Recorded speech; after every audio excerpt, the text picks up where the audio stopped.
सुप्रभात 10वीं क्लास के विद्यार्थियों। चैप्टर नंबर 10 बायोलॉजी का चल रहा था अपना। उस दिन आपको ये बताया था विटामिन और खनिज लवणों के हमारे शरीर पर क्या प्रभाव पड़ते हैं अगर उनकी कमी हो जाए।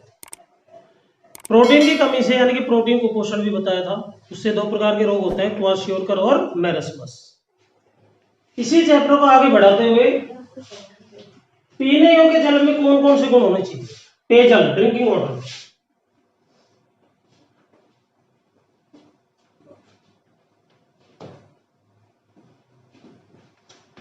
पीने योग्य जो जल होता है, जो पीने का पानी होता है, वो दूषित नहीं होना चाहिए। क्योंकि आपको पता है अगर हम दूषित जल को पिएंगे तो कई बीमारियों से ग्रसित हो जाएंगे। कौन कौन सी बीमारियां होती है दूषित जल को पीने से, ये अभी आगे चर्चा करेंगे हम। सबसे पहले हम ये जानते हैं कि जो हमारा पेयजल होता है वो किस तरह का होना चाहिए, ड्रिंकिंग वाटर कैसा होना चाहिए। तो सबसे पहले पेयजल में पहला गुण तो ये होना चाहिए कि पेयजल में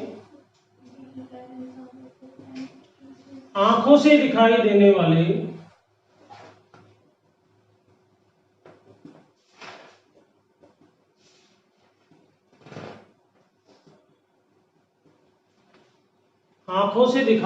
वाले सूक्ष्म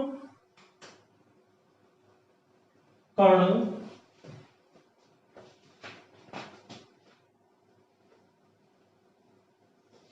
व वनस्पति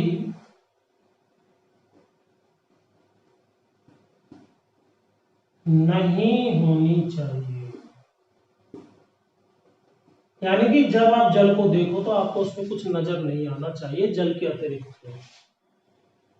ऐसा नहीं हो कि पत्तियों, जो पेड़ों की सूखी हुई पत्तियों के कुछ कण उसमें मिले हुए हो, कुछ अन्य चीजें आपको दिखाई दी जल के अतिरिक्त, तो समझ लेना वो जल शुद्ध नहीं है। तो सबसे पहला पॉइंट तो ये है कि पेयजल में आंखों से दिखाई देने वाले सूक्ष्म कण और वनस्पति नहीं होनी चाहिए। दूसरा पॉइंट क्या है, पेयजल रंगहीन, गंधहीन एवं स्वादहीन होना चाहिए।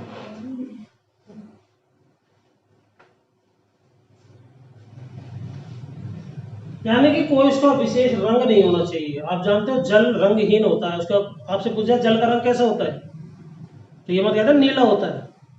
वो तो नीला तो एक प्रतीत होता है, उसका कारण प्रकीर्णन है।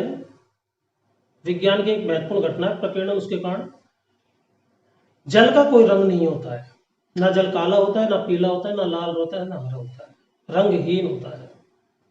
गंधहीन होता है, जल को आप सूंघ कर देखते हो तो कैसी गंध आती है, किसी भी तरह की नहीं आती, तो उसकी कोई गंध नहीं होती। और स्वादहीन होता है, कोई स्वाद नहीं होता। तो पेयजल रंगहीन, गंधहीन और स्वादहीन होना चाहिए। अगर ये गुण दिखाई देते हैं तो वो जल पीने योग्य है, अदरवाइज नहीं है। अब हम ये जानते हैं कि प्रदूषित जल को पीने से कौन कौन से रोग, कौन कौन सी बीमारियां हो सकती है। तो यहां पेयजल के दुष्प्रभाव,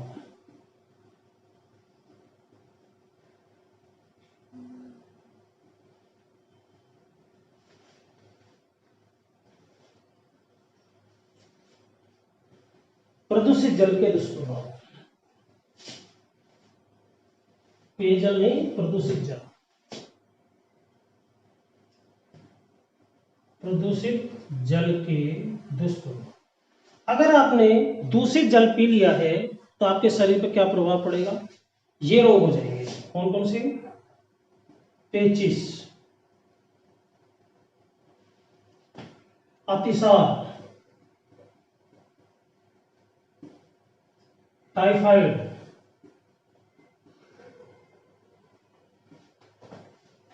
टाइफाइड या मोती जरा, नारू और पीली, ये रोग होते ही दूषित जल को पीने से। पहला पेचिस। पेचिस में क्या होता है, आंतों में घाव हो जाते हैं अल्सर टाइप में, उसको पेचिस कहते हैं। अतिसार आप जानते हो, दस्त लगना, लूज मोशंस जो होते हैं उसको अतिसार या डायरिया कहते हैं। टाइफाइड मोतीझरा को कहते ही हैं, आप कहते हो दाना निकल जाए, दाना निकल जाए, ये यही होता है। नारों के बारे में आप 8वीं क्लास में भी पढ़ ही चुके हो। इस फोड़ा हो जाता है मोटा सारा शरीर के किसी भी भाग में, विशेष रूप से कमर के निचले हिस्से में, और उसमें जबरदस्त दर्द होता है तो उसको नारू कहते हैं। नारू रोग किसके कारण होता है वो मैं आप बताऊंगा। और पीलिया, पांडु रोग, जिसमें शरीर पीला पीला जैसे नाखून है, आंखें हैं, ये भी खतरनाक रोग है क्योंकि ये लीवर पर अटैक करता है। तो ये रोग दूषित जल को पीने से होते हैं, प्रदूषित जल को पीने से होते हैं। ठीक है, आज मैं बताने जा रहा था नारू रोग का रोग कारक कौन सा है। एग्जाम में काफी बार क्वेश्चन पूछा जाता है। तो इसका रोग कारक है ड्रेकनकुलस मेडिनेंसिस। नारू रोग का रोगजनक ड्रेकनकुलस मेडिनेंसिस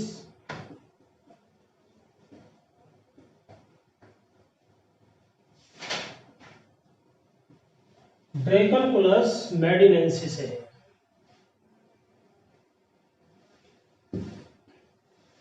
ये कृमि है, धागे जैसी रचना, शरीर में जाकर वृद्धि करती है, फिर मांसपेशियों में जाकर वहां से बाहर निकलने का प्रयास करती है।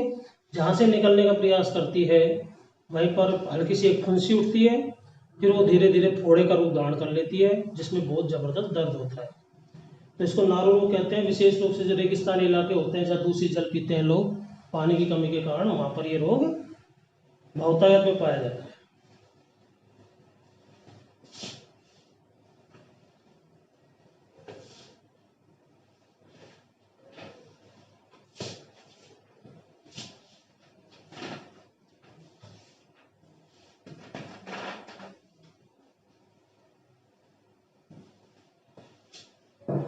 ये छोटे छोटे से टॉपिक है इस चैप्टर में, इन्हीं को रीड करना है, इन्हीं को याद करना है आपको।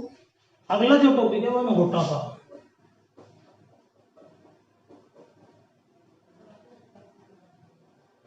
ये भी एक प्रमुख समस्या है आज, कि शरीर का जो वजन है वो अचानक बढ़ जाता है।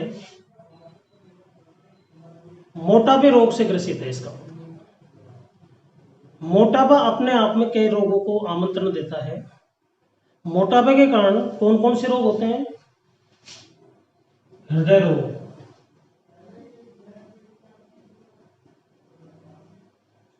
मधुमेह,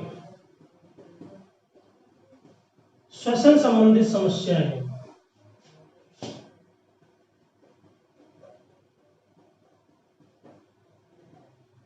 उच्च रक्तचाप, हाई बीपी,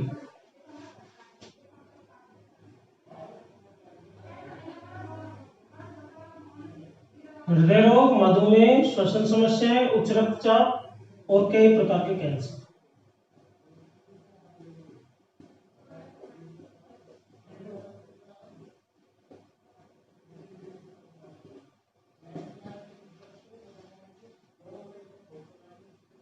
ये जो रोग होते हैं ये किसके कारण होते हैं? मोटापे के कारण। इसलिए हमें मोटापे से बचना चाहिए। जो वसायुक्त खाद्य पदार्थ है, जंक फूड है, इनसे हमें बचना चाहिए, कम से कम इनका उपयोग करना चाहिए, क्योंकि मोटापे के लिए ये उत्तरदायी है। तो आज इतना ही रहने देते हैं, इनको याद करना है, समझना है। ठीक है, धन्यवाद।